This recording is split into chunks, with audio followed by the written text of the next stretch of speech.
Welcome to Living a Triggered Life podcast with Keith and Roxann, presented by The Triggered Project. Find out more information about The Triggered Project, go to www.triggered1.com. And we are getting to part 2 of How We Met. All right, so Roxann, where did we leave off? We provided some information about where we were coming from at that time in our life when we met. You know, really talking about family and this concept of family, titles, and boundaries and how we learn to create boundaries. And that's when we were sort of right before we have met each other. And then we get introduced by an individual that, let's just say, in their own journey, right? Their own journey around their experiences. And again, I want to be fair, but also their own journey and their experiences, but also what seems to be acting out on those experiences, which is what happens for a lot of different people. So that's where we left off, and we started talking about the real about that, you know, like we left off talking about, you know, it seemed like this person was trying to get us engaged in some sort of sexual scenario that would have involved more than 2 people. You know, we were starting to sort of approach this. What is that like, right? We at the beginning of our recovery and trying to figure our lives out after being sexually abused. We are young, emerging adults. We are trying to figure things out, all in the midst of continuing to be in our families with questionable support. That's what I'll call it. Right. That's where we left off. That's a lot. That's a lot. It is a lot. So you were saying that you asked to meet men. I asked to meet men. That would be correct. Right. Because I was trying to get out of a relationship where it was not good for me. Mm-hmm. Not good for me at all. Right. Okay. So we don't have to worry about the other means, so to speak. So yeah. So I got a phone call from my cousin. We'll call my cousin. And so it was like, hey, you know, you want to meet, I have a friend that's coming down, wants to meet some folks or whatever. She met a couple of people and whatever, you know. I told her, you know, I tried to hook her up with someone else in your family and that didn't work. So I thought of you. And I thought you were pretty cool and whatever. So you want to come and meet her? So I said, okay. I was like, cool, word. You know, why not? I'm not doing nothing else. But when was the last time you had been dating before you came and met me? I think they need to know that part. I wasn't really dating all that much, to be honest. I mean, I had a couple of folks that I would, you know, kind of get with a little bit in some ways, even though I was still incredibly guarded and just not comfortable enough with myself. But gosh, it's been a couple of years that I was really dating. You know, a couple of drive-bys here and there and stuff like that, kind of consistent, but not really, but not like a real relationship. Mm-hmm. So it'd been a 2 years, maybe 3 years of not having been in a committed relationship, like booed up, like really booed up. You know what I mean? And people were like, "Oh my God, I know, you know, you have women," and no, I wasn't. No, that was not the situation. You know what I mean? Did have a lot of people coming my way and things like that, but I just was not comfortable. It was just too much. And I was in a relationship that I really didn't want to be out of emotionally, but also knew that I needed to be out of it. Right. Because it was hurting me. Right. So you didn't want to get into it, but I think it's important. So I met a few men before Keith came along and had some different experiences, let's say, of a minor sort. And then the evening that Keith came, even though it was a really long time ago, I still remember kind of what he was wearing because I opened the front door for him. And this individual said, "Oh, I know I tried to set you up with one of his relatives, but, you know, they're not coming through. Do you want to meet him?" And I said, "I don't care. I'm here to meet people. Let's make this happen. Chop, chop." And that night came and you rang the doorbell. Did it have theme music? If you did, I don't remember what the theme was. Okay, I'm just asking. It was probably Prince. Possibly. It was probably chili sauce. Morris Day. Oh, Morris Day. And I opened the door, and there he was standing. It was nighttime, wasn't it? Yeah, it was nighttime. It was nighttime because you were coming from work or something. Yeah, it was like early evening or something. Yeah, like 5 or 6 o'clock. It was like 6. No, it was more like probably like 7 because I was like, I just cleaned my one classroom and stuff. Oh, yeah, okay. Home take a shower, you know. And I opened the door and I saw him and I knew. That's it? I just knew. Wow. I mean, she was nice. You know what I mean? I remember I was wearing a black trench coat, black pants, you know, some style stylish shoes at the time. Very very multicolored shirt. Brother had a kufi on. You know what I'm saying? Kufi. Brother had a kufi. He was an interesting looking brother. That's for sure. He's nice looking, but he was interesting looking. Trench coats all day. That was your grandfather's trench coat that you had on, wasn't it? Something like that. I'm still wearing trench coats. It was very different for that time of year to see somebody with that. Because that trench coat was how old? 50s? Yeah, it was dope. It was stylish. Mm-hmm. Stylish. So I noticed all that about him. Do you remember, what did we do? I just said hi, invited you in. Yeah, in and whatever. You were sick at the time. You were sick. And I remember exactly what she was wearing because she had a pair of red stretch pants. Negative. Pink. I'm sorry, she had a pair of pink. Right. Yes, she did. No, it didn't. You had a pair of pink stretch pants. No, I did not. That was at the school when I surprised you. No. You had the same ones on because you were sick. You had a pink. She had pink pair of stretch pants on, side-eye, and a off-white dingy white t-shirt.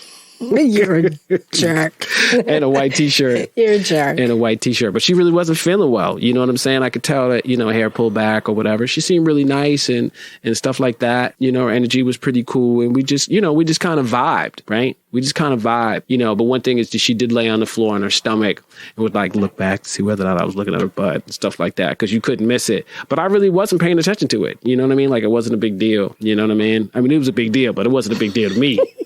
So I wasn't really worried about it. You know what I mean? And I just freshly cut my hair.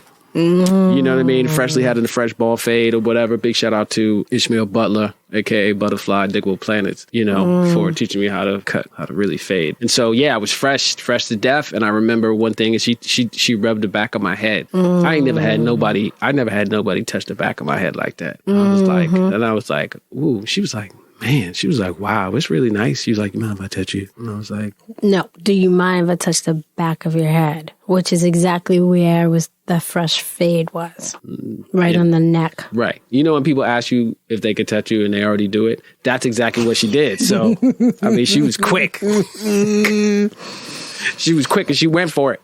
You know what I mean? She went for it. So, but it was... You know what I mean? We really vibed on that day and stuff like that. I thought she was really nice and stuff like that. But I wasn't aggressive. That was part of the result of some of the trauma and things like that. I was just really, as my boy DF used to call me putt-putt. He's like, why are you so slow, man? Why are you so slow? But, I felt like at that time, if I was giving up my body and things that I was giving up something too, you know what I mean? I was really, and I always felt like that as a man and things like that. No, the girl's not always giving up something. I'm giving up something too. I'm giving up something of myself. And I was just really protected of it and just not comfortable. I didn't really have notches on my belt or anything like that because I was like, it just didn't seem right to me. It just didn't, and I'd seen so many people in my family do it. I was like, okay, this is not that serious. I wasn't. And I think for me, in terms of masculinity and things like that the basics, it just didn't roll with me. What a healthy way to acknowledge that you didn't just have to feed into these stereotypical behaviors that get applied to men which feels like the hypersexuality. It was hard. There was a lot of around me and whatever, school, there was just so much stuff. And it was difficult for me to navigate. It really was difficult for me to navigate. But you did. And I don't know how the hell I navigated it, to be honest with you, because it was a pressure. There was a pressure of, yeah, you're gonna be able to, yeah, you're going to have sex and whatever. And you were dancing, you were grinding, you were doing all these things. And I think that the one thing that kind of helped or whatever is I did have a girlfriend at the time. And it was just it was kind of just in a safe space in some ways, in an easy space. What do you mean you had a girlfriend? In high school. Oh. You know what I mean? But it was, you know what I mean? And it was it was a good person. It was safe. It was comfortable in some ways, but I really didn't have to deal with what I really needed to deal with in some ways. Yeah. It was hard too, just because, I wanted to do some other things. There's other people that I wanted to try to be with and whatever, but I just couldn't, it was just too much. It was just too much for me. It was just too. It was just. It was too much of me. But I am thankful in some ways that I did have a kind of a safe place in some ways for myself. But it definitely was complicated for me moving forward. It was ridiculously complicated for me moving forward, for sure. Moving forward from what? Moving forward in terms of relationships with women and how to navigate that sexually and stuff like that. After being abused? Yes, after being abused. Heck yes, it was difficult having having that kind of first relationship or whatever. Like, you didn't have anybody to talk to about it. Yeah, I didn't have anybody to really talk about it. Or the people that did have to talk about it were like the toxic masculinity folks. And you also were in the place of, developmentally, you're developing your identity, you're developing your sexual identity, and then you have these experiences that interrupt healthy sexual identity. And then when you don't have anybody to talk to about it, you sort of have a hard time figuring out, well, what's healthy? Right, exactly. What's healthy and stuff like that. So it was difficult because, people from the outside, people saw none of this. You know what I mean? People were like, oh, he's cool, man. He's, doing his thing. Your and people mask. And people just assumed people have always said that, like, I know you've had a lot of women and stuff. And I'm like, they were like, we know you were a player. Right, we know you were a player. Meanwhile, you wasn't playing. I was playing. Nope. Nope. You had no game. No, my game by was choice. by choice, right? Still, but yeah, like it's unbelievable. Sometimes tell people and stuff, and be like, yeah, man, they find out, yo, you married? Tag, dog. I thought you were a player. I was like, yeah, I'm a player with one female. She just wears different hats. Anyway, let's get back to it. So, in terms of how we met. So we met that night, which was really great and phenomenal. I didn't ask you for your number. You came the next day to my job as a custodian. Because you didn't ask for my number. Because at the custodian. Because you didn't ask for my number. That was the whole problem. Yeah, I was working the next day. You came to my job. Who does that? You came to see me. I had no choice. My nickname was Putt Putt. So she came to see me and whatever. I was dressed differently. Of course, I was in a fresh Nike suit, fresh fade, still was there and whatever. She came to see me and I looked different. She was like, wow, you look different. I was like, okay, thanks. And so we vibed again and stuff like that. She was really nice. And then I still didn't ask for her number. Right. Right. And then the family friend hooked us up and whatever. And then she called me and I had to get your number from the family friend. Right. Because I didn't ask for it. So she called me. You didn't ask and you didn't give. I was like, hello? Yeah, this is Roxann. Hi, Roxann. What's up? Hey, how you doing? What's going on? Why do you ask me for my number? She didn't say hi. She said, why you wouldn't ask me for my number? With that New York number. I was like, what you mean? Why didn't I ask you for your number? I was like, she's like, didn't you like me? I saw you looking at my butt. I was like, I did not look at your butt. The world could never miss it, but still, I said, I didn't look at you like that. What are you talking about? I was like, I'm respectful. I ain't worried about all that. I'm about what you got in your heart. You know what I'm saying? But you didn't ask for my number and you didn't give me your number. So, and I had no way of contacting you. Okay. I didn't know anything. Right. Okay. So she called me. So we vibe. Right. And then you're like, okay, bye, good night. Yeah, because you know what? And then nothing. You know what, though? But I appreciated that. You know what I mean? You appreciated what? I appreciated the fact that we vibe. It didn't mean that necessarily anything had to happen because that's the type of putt-putt dude that I was, but I was also respectful. I could dance with a woman a whole night at the club and be like, but if I wasn't assertive, what were you going to do? I don't know. I didn't think about it. Right. You didn't think about it. That's the problem. Didn't I say my nickname was Putt-Putt? Brother. So, still. So, let's move forward. We started talking. And so we talked on the phone. So we talked on the phone for like 4 months? I think it was 6 months. 6 months. That's right. We talked on every day. We talked on the phone for 6 months for the next every day for like 6 months. Because I was in Rhode Island at school. Rhode Island, right. And I was here, right? And so, yeah, that's true. It was 6 months. We talked on the phone every day. That's how we get to know each other. That's how we got to know each other. You want to talk about like courting, whatever and on? Like we just talked about everything. We talked about Malcolm X. She helped me with a paper. I helped her with a paper. Like it was bananas that we just had this connection and we just talked. We became, friends, confidants in some ways and stuff like that. And, and then during the summer, she came to live in Cambridge and stuff. And I got to see her. You know what I mean? And that was an event. By the way, that was an event within itself. By the way, it sure was. I was living with the family friend that introduced us. Right. And I already told you about the, I already told you. You're a jerk. Like a squirrel, she would live in the attic.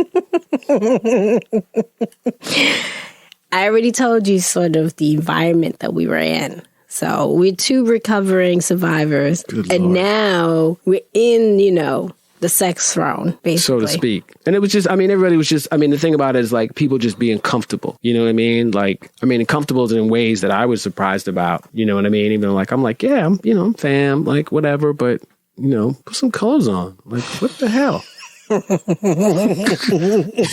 You know what I'm saying? Like, you know what I mean? Like, legitimately, like, put some, put some clothes on.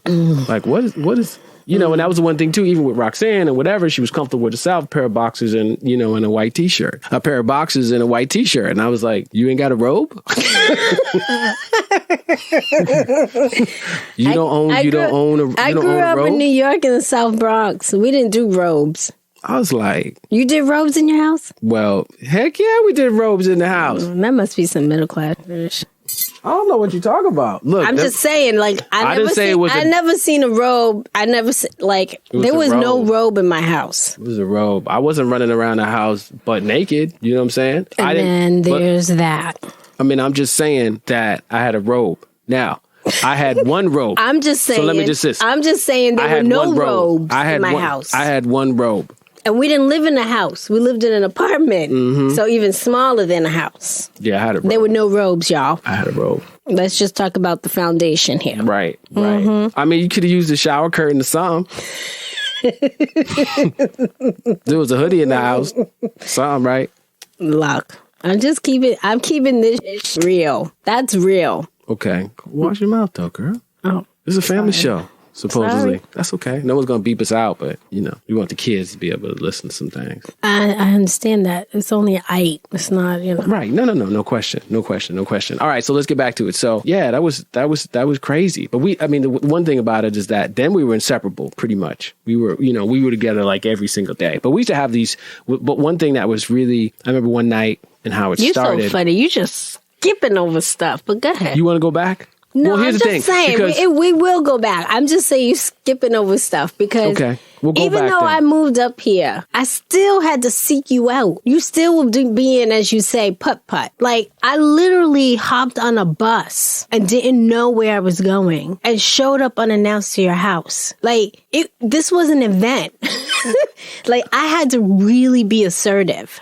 We didn't get there yet, though. Okay. But see, here's the thing. We can talk about, here's the thing. That was before I moved up here, though. Yeah. But see, here's the thing. This story is bananas, and we may spend 3 or 4 sessions on how we met because it is that long.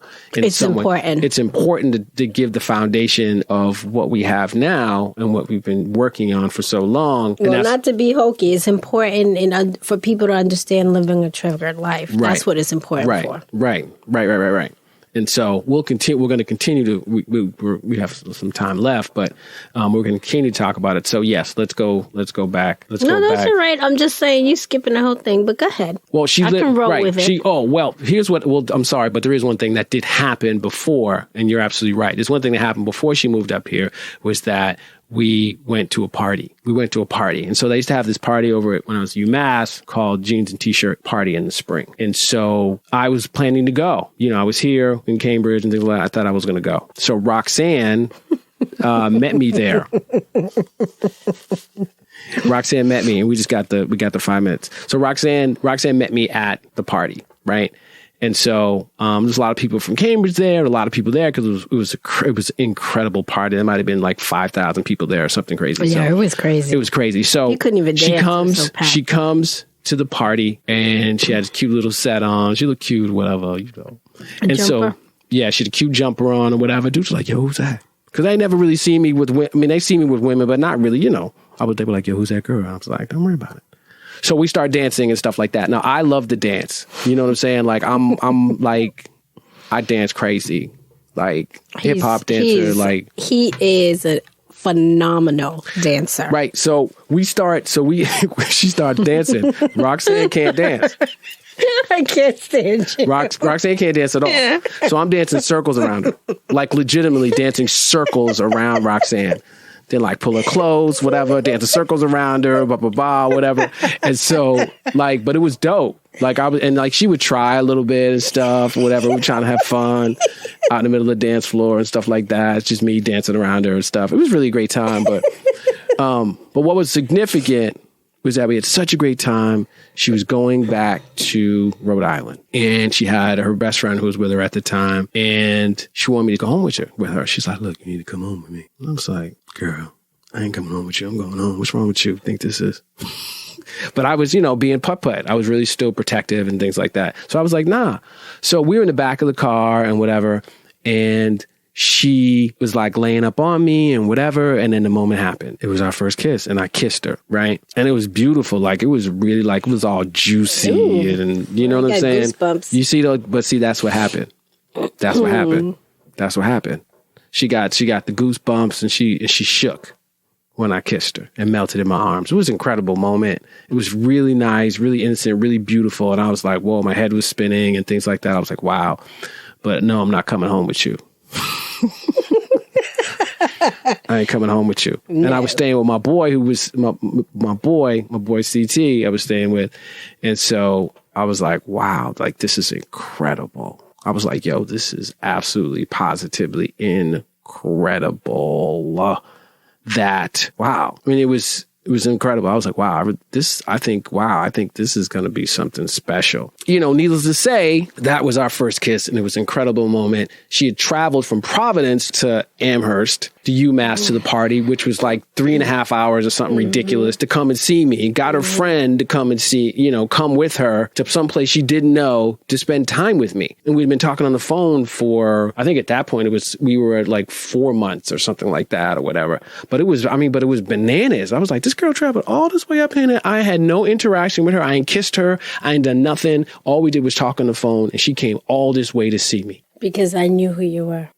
That's deep. That's deep right there. That's deep. Before I knew who I was, she knew who I was. That's crazy right there. That says it. That says it right there. And I knew there was a connection, and it was growing, and I started to feel a little more comfortable with her, but I was still guarded in a lot of ways. But I knew she was someone special, and I was like, and I knew and she was very honest about her relationship and things like that, and so I thanked her. I thanked her for that. But we're going to stop right there, and we're going to continue part 3 of how we met. This is Living a Triggered Life podcast with Roxann Maskell. And Keith Maskell. And thank you guys for listening, and we'll pick it up next time from here. If you guys want to email us or anything like that, you can go to triggered1.com for more information. Thanks, y'all. Deuces. Thank you for listening to Living a Triggered Life podcast with Keith and Roxann, presented by The Triggered Project. To find out more information about The Triggered Project, go to www.triggered1.com. And remember, you're no longer surviving, you're thriving, and you learn that.